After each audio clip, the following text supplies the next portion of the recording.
No. Alright, so, alright, Shut Hey everyone, my name is Ishmael, also known as the Owl's Archive. oh yeah, I did. I don't really like names, but 2020 Tantra, I mean, if you want to contact me, the info will be in the description. But you can find me on Instagram as the Dark Lighthouse. So, yeah. So we were just talking about how our transitioning into like a plant-based diet and fasting and how that all went down. And I think a lot of people are intimidated by the lifestyle, especially just living in certain areas. Being a vegan can be very expensive. So there's definitely ways you don't need to eat as much as you think you do or you've been taught to.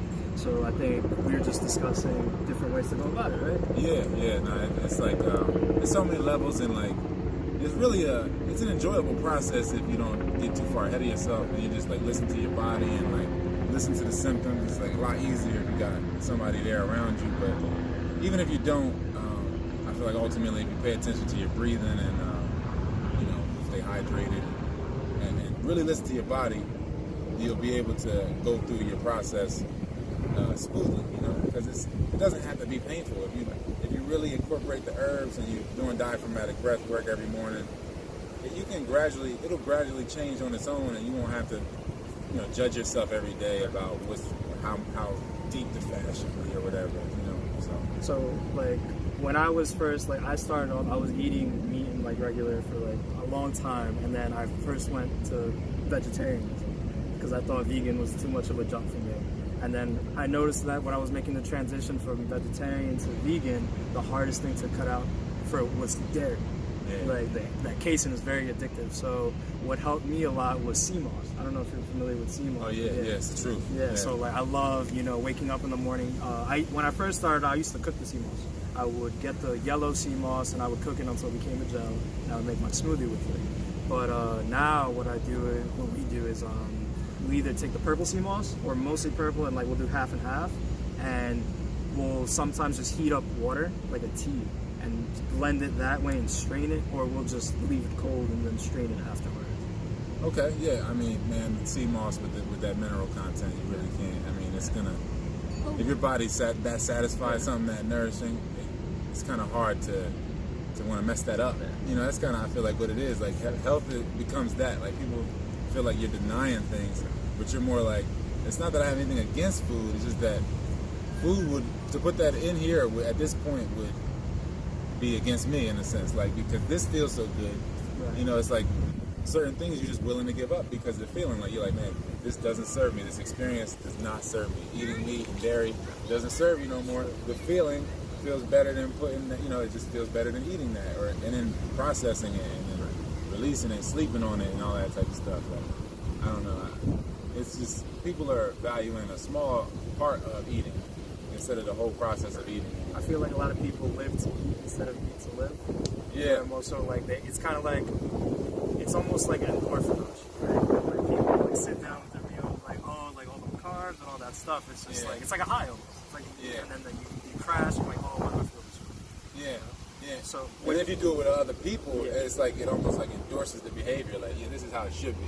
Right. Yeah. Did you feel like when you were transitioning that, like for me, I went to the doctor every now and then to get a medical, just to make sure that I wasn't deficient in anything, make sure that my blood levels were where I thought they should be. Like, would you recommend that to people? I mean, for me, you can test your own urine and your own saliva and your own blood pressure. I don't knock it at all. Getting other opinions or perspectives at all. But for me personally, I couldn't speak to that because that wasn't the route that I have taken. I feel like at some point I will run into other people that consider themselves medical doctors or whatever, that have degrees of information that will, I'll be able to like meet on the common ground and say, hey, test, check me out. But I don't want to give them blood. Right. But if saliva and urine, maybe they can get that. That's the only thing. Did you feel that when you fast a lot, did you go under a lot of ketosis? Like when you would test your urine, that you noticed that there was a lot of ketones in that? I mean, it was just, honestly, with the urine, it became a point where I didn't even have to test the pH to see what, based on the smell and the density too. Yeah. You could tell when the yellow goes to the bottom of the toilet instead of, and if you got the fizz in there, you can just tell, like, oh, I was eating bad food combinations or whatever it is. Like, I really feel like it's just isolation of whatever it is you're taking in. Like, energy level changes, the way you sleep changes, like certain patterns in your life kind of just like change. Like how would you, Definitely. what would you say helped you get adjusted to that just complete lifestyle change? As far as like sleep changes and stuff, I guess at some level, I don't want to say that I had any advantage or in any way. I feel like I did take a lot of risk to be able to give myself space and time to not have to work a certain way.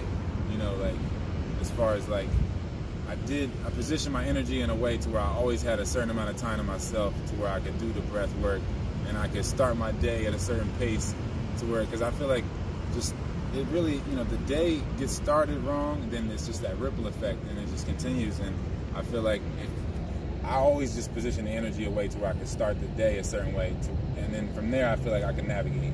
As long as I start, you know what I mean, the day a certain way, I'll be fine. I just never worked a corporate job. Like it always just ate me up, and I know it eats a lot of people up. Most people, if you have any sense, I guess, you know. And I just like I didn't have the energy credit. Like some people have that credit, I guess, to be like, man, I can't be miserable here for this long. And I'm like, I ain't got that. I don't have that energy. That energy's not there. It's absent. So I had to like find other avenues of like support myself and creating space to where I could just be with myself and just like constantly feel all the little sensations in the body, all the itches and scratches and any type of murmur or bump or something in my body, so I could really just, you know, defragment and just sit there and just, you know, accept and let my energy come back. Like it's been a long process of every day gradually changing and undoing, and like, you know, you wake up and you got this set of thoughts that come first and you recondition the thoughts, and then the sleep cycle changes, and then the old judgments, they start to like, you gotta like look at it a different way because you're at a different perspective. You know, your energy changed and you're like, I can't even look at sleep, the amount of hours I need from this perspective, the same as I did when I was vegetarian or worse or whatever you want to call it, you know? So it's also true that you get more sensitive. So like definitely become more sensitive when you're doing that diet change, and that happened with me where it was like, oh, I didn't feel this way about this perspective before. Or before maybe I would have a thought and I thought I was that thought, instead of realizing that like instead of just like when you wake up in the morning, just observe it. Kind of just like focus on your breathing and just observe it. And like let's say you wake up and you have like a negative thought. We all have negative thoughts, but like not letting that, like you said, that ripple effect kind of just like carry on and build momentum throughout your day. Because even when like the first couple of days when you first get into fast, like those are rough, you know what I mean? Like, oh, I'm hungry. Like when a lot of times you think you're hungry and in reality you're just thirsty. Or yeah, like, exactly. Like some part of you is dehydrated usually, right? Like it's typically that. Like when you catch a cramp and like, wait, no, maybe I just need to stretch it out a little bit. Or just do an enema. Maybe, you know, sometimes a lot of times people are hungry because some type of, you know, whether it's parasites or dehydration in the digestive tract, and then they get that dehydration signal and they go eat, and then it's just more dehydration. Yeah. That's true. So I think this was a great kind of introductory if you're trying to make that transition, or if you just